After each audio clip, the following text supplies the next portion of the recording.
Good blessed Saturday morning, July the 6th, 2024, the time being 7:22 a.m. I greet all human beings all around the world. All around the world. All around the world. All around the world. All around the world. All around the world. All around the world, with a universal greetings of peace and the blessings of God be with you. It doesn't matter what your political, philosophical, personal, nor your religious beliefs may be. It doesn't matter whether you're the richest to the poorest person on the face of this earth. It doesn't even matter whether you the proclaimed toughest to the proclaimed weakest person on the face of this earth. It doesn't matter if you my family, friends, nor my proclaimed enemies. It doesn't matter whether you like me or anything that I say or do. That's your prerogative. You have a First Amendment to the United States Constitution. Freedom of press, freedom of speech, freedom to protest, freedom to gather, freedom to associate. As long as you do it in a peaceful manner, in some cases you have to check with your local law enforcement officials or your probation or parole officer, if you're on probation or parole or a felon, to see if you are allowed to associate with other felons. Today, what I want to do is not only just tell you a little bit about me, because some people think that I'm racist, some think that I'm a militant, some wondering who I am. I told you who I am. I'm an ambassador of God, whether you want to accept it or not. I'm an active NAACP member. I don't belong to none of these chapters because I don't see nothing in Southeast Missouri in the 28 years that I've been down here to see any of them protesting against any injustice or standing up against any injustice. I'm also an individual that care about all of humanity, all of mankind. But what I want to tell y'all today is show y'all something else. I want to show y'all how a crime was committed against me by a known violent felon that's on 6 years probation alone from the city, let alone from the state. I'm talking about a violent felon, a known violent felon. Him and his girlfriend, both of them is on probation from the city for multiple violations of dogs. So when you have Officer Mark Higgins from the Charleston, Missouri Police Department and his chief said that I'm stalking these individuals, James O'Connor and Melissa Walker. I'm not stalking them. I've been attacked by the vicious pit bulls twice. And the city ain't did a damn thing about it. My glasses was destroyed. The city didn't pay for them. I paid for them. I got permanent scars on the back of my wrist on my right hand and by my elbow. The city didn't give a damn about it. But when I see them, I don't go looking for them. When I see them or somebody report to RRR, Raymond Research and Recovery, or CIA, Christian in Action, or MIA, Muslim in Action, or the Underground Railroad, all of my organizations, I'm the founder and director. I'm fearless. I'm fearless. Anybody a part of me or my organization is fearless. And what I want to do is show y'all a crime was committed on May the 17th, 2024 by James O'Connor. I got the video. The police got the video minutes after he threatened me. They claimed they couldn't find him. 28 days we gave them a time enough to find him, so RRR found him. And you will see in the video when Officer Higgins go over there to approach him 28 days later in the projects, the Charleston, Missouri Housing Authority projects, just talk to him. And when he leave, okay, man, then you hear the individual say, oh, I was just angry. But you will see another officer walk up after it's over with, and then you'll see me interview this officer later. And not only this officer, I'm talking about federal, state, county, and local, legitimate law enforcement officials legitimate lawyers, legitimate prosecuting attorneys, legitimate city attorneys said what that man did to me, not just because I'm a senior, it was a crime. He can't tell no police, or no judge, or no jury, I was just angry. Timothy McVeigh was angry, but look what he did, killed a lot of people. You see what I'm saying? A lot of these mass murderers and these racists, whether they black or white, they was angry, and look what they did. Just yesterday, somebody from the Underground Railroad RRR was informed that James O'Connor had a gun and said he was looking for me. But it ain't hard to find me. You see what I'm saying? At a time of peace, I'm prepared for war, for anybody. You see, James O'Connor ain't the only one trying to take my life. You have people with badges trying to take my life. Y'all know who y'all are. But let me show you something. And then after I show you that, I want you to look at the sequence of these videos. And then look what Robert Hearns, the chief of police of the Charleston, Missouri Police Department, asked me 8 days after he done closed this case of this man threatening me, asked me, do I want to file charges?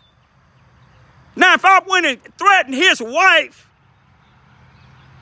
and told her, I'm angry with your husband doing to me and my family, I got a contract on your head, you should have been dead, I ain't got to worry about it. That's what this man said. I wonder where I'd be. You don't like that, do you, Bobby Hearns? You know what? I don't give a damn. You never cared anything about me and my family. I don't care nothing about yours. I want you to know that. Look at this. You a racist.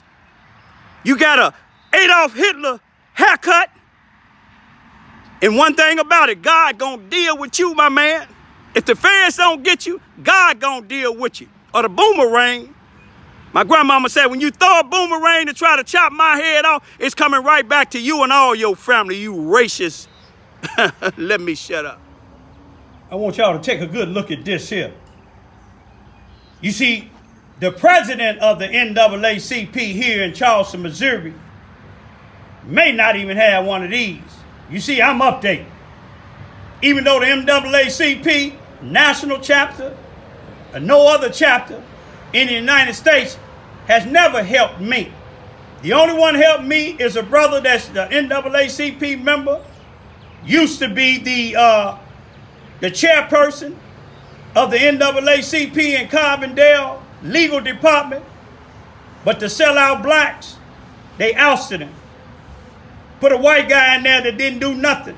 Then put a black female that didn't do nothing. All they trying to do is get grant money. Now, I renewed my card just recently. It used to have $49.99, the branch $49.99 at large, because I told them I'm not a part of none of these. And when I renewed it, they look at your zip code and see the closest NAACP chapter that's nationally known. The only way you can be nationally known if you have 50 members or more. Now, why did they put my card in Sykeston branch 15 miles away from here? More than likely because the NAACP here in Charleston, Missouri don't have 50 members. I've been down here 28 years. I've never seen the NAACP here in Charleston, Missouri, or really in Southeast Missouri, do a doggone thing about this injustice. But you see, I'm an ambassador of Jesus Christ, dispatched any place on the face of this earth to let people know Satan is a lie, the truth ain't in them, never have been and never will be. I'm an active NAACP member. My two daughters, they withdraw theirs. They let theirs expire because they don't have no confidence in the NAACP because they see the NAACP ain't doing nothing. But I'm trying to get another generation. But what I want y'all to do is look very carefully and ask yourself, why didn't they put me for the Charleston branch? Charleston branch probably ain't got 50 members. They got people like Rodney Jones. They got people like Lester Gillespie. And they got a lot of other individuals. All they doing is getting money working for the Housing Authority, Charleston, Missouri Housing Authority, which is 700 South Williams Avenue or Elm Street, the former Lincoln School, the C.F. Bowen Center, using our C.F. Bowen Center, Civic Center. You might as well call it the Lester Gillespie and Family Center, the Housing Authority Center, because that's all that goes on in there is programs for Lester Gillespie to get grant money, and after that, after them classes or whatever he have is over with, they do nothing for the community, nothing at all. All right, you see they're blowing for me. They know, look at that. They know, look at that. All right, blow if you know. The executive director, the founding director of RRR, CIA, MIA, in the Underground Railroad is doing their job. I'm going to leave and let y'all look at these things. Watch the sequence of these videos and watch the crime that can been committed against me. Mark Higgins tried to turn it around. Chief Hearns tried to turn it around. They act like a crime haven't been committed to me, against me. But you know one thing about it, other people is looking. Peace out. 24 is about 8:21 a.m. Just seen James Conner and the dog come. The dog was just blocking the street just a few minutes ago. And James Conner is out here with a wheelchair with the dog. Look here, here go the dog right here. So there go James Conner right there with the dog. Look at this here, y'all. Look here. Now they don't supposed to have the dog now. You see this here? They said the dogs ain't theirs. The dog was just blocking the street over here on Main Street. But that's James Conner. You see the dog? You see the dog? Now, wherever James Conner at, Melissa there. James Conner is on probation. 6 years, consecutive. 6 years. He got probation 6 times for a year. All of them running consecutive, separate.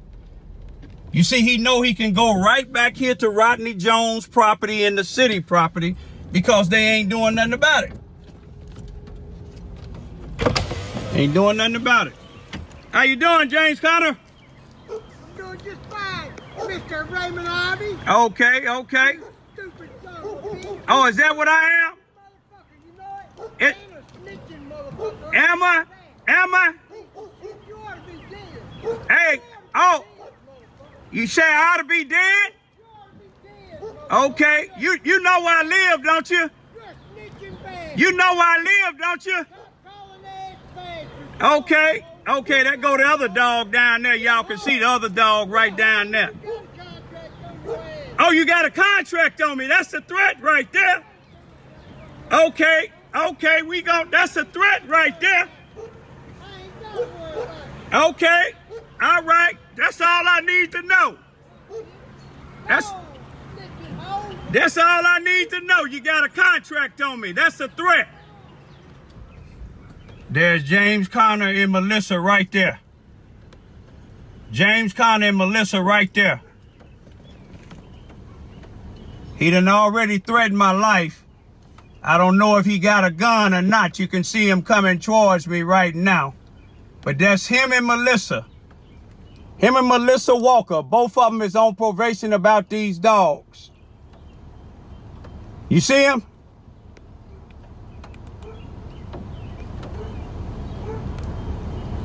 That's James Conner, y'all. You see him? I got him on tape threatening my life. Said that they got a contract out on me. Him and Melissa with 3 or 4 dogs on probation. Supposed to be living in minor. That's what they told the judge on May the 1st.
Yeah, you too, man.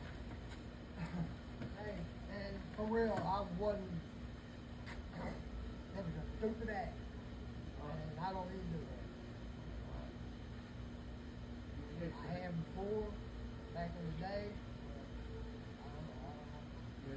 In my head, I wasn't mad. You was almost seeing Jesus the other day, one day, so. All right.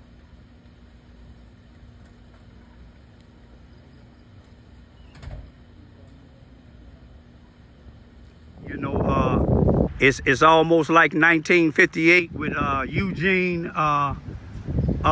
Bull Connors, where he say, damn the law. They make their own laws down here in Charleston, Missouri. When I say they, I'm not speaking about the individual police. I'm speaking about Robert Hearns. You see what I'm saying? A man that shouldn't even be a chief or a director of police. How you doing? Hey, did you go out there with Higgins today, a couple on the 14th for James O'Connor? I went out there that night, Raymond. Yeah. You talking to Raymond? Right. I wasn't there on the 14th. Okay.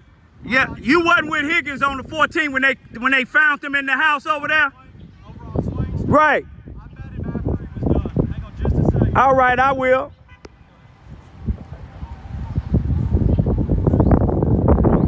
See, some of the police, they speak and they be straight up. You know what I mean? He wasn't rude. You know what I mean? He told me to hold on a minute. And he admitting that he was over there. I just want to just show y'all that was James O'Connor. I'm gonna put the video of the night when he said it. He wasn't there. He met him, but you know. But what I was gonna ask you was you done? I'm all done. Hang on just a second. All right, I apologize. I'm just gonna ask him a question. He one of the newer officers. I ain't never had any problems out of him. I just want to ask him a question. What I was gonna ask you, cause I called and I know Higgins came. I think you came too. I just want to know. I mean, is it gonna be another report made? I mean, because he admitted he threatened me. I heard him say that he was angry, but you can't be angry. Just like if I'm angry at you, right. I can't tell you I got a contract out on your head, and I'm on 6-year paper. So I'll tell you when Higgins made contact on Swank. Yes, sir. I think it was at 7:14. Is yeah, it? No, 7:41. Or 7:41. Oh yeah, my crew, we found him. So he went over there, made contact. I was not there while he made contact. When I showed up, Higgins was already leaving. Okay. So I'm not familiar with it. Okay, all right. But I do know he made contact over there. All as right, far as all right. context, And according to the law, I know you know the law. I do. If a person is on 6 years probation, you can't just threaten somebody and then say that I was just angry. That's not an excuse, is it? It's not an excuse for probation. It's not anybody off probation. Off probation. And then if you told not to be around dogs, and you see, y'all was there when the dog was right there. When you came up, you walked up with, when Higgins was walking away, it was a dog out there, his dog out there too. But I just wanted to see, they ain't got no warrant out for him yet, huh? That you don't know of. Not that I'm aware of. Because when I ran into you that night, and you checked and wasn't no warrant. Because I met you over. What's your name again? Brockmeyer. Hey, I ain't never had no problem with you, man. You never will. Hey, I appreciate long as a person enforce the law, whether I like your chief or not, I'm not gonna take it out on you because you doing your job. I ain't never had no problem with you.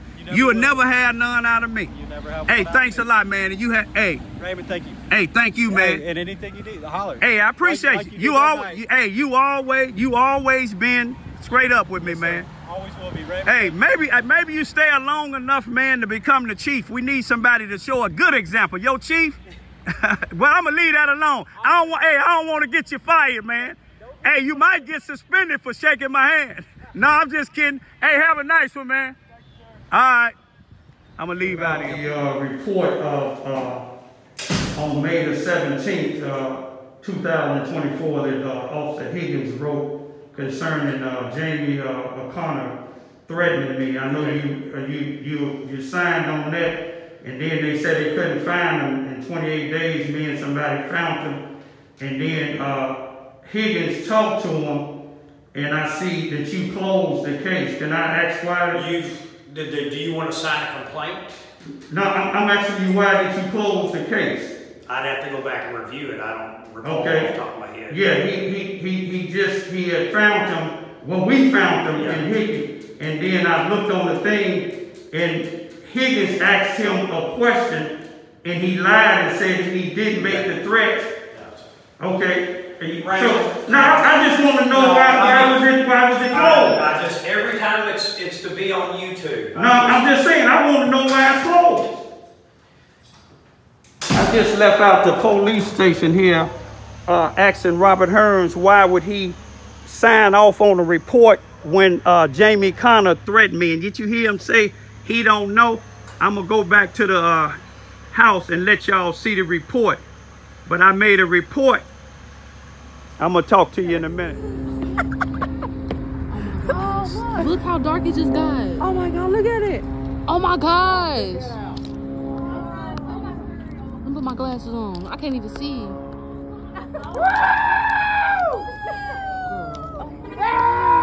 Take a picture!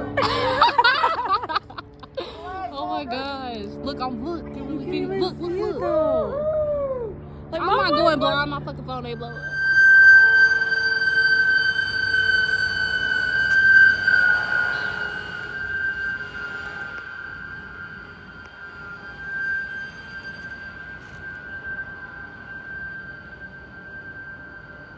It's my type of work, y'all. Saving lives.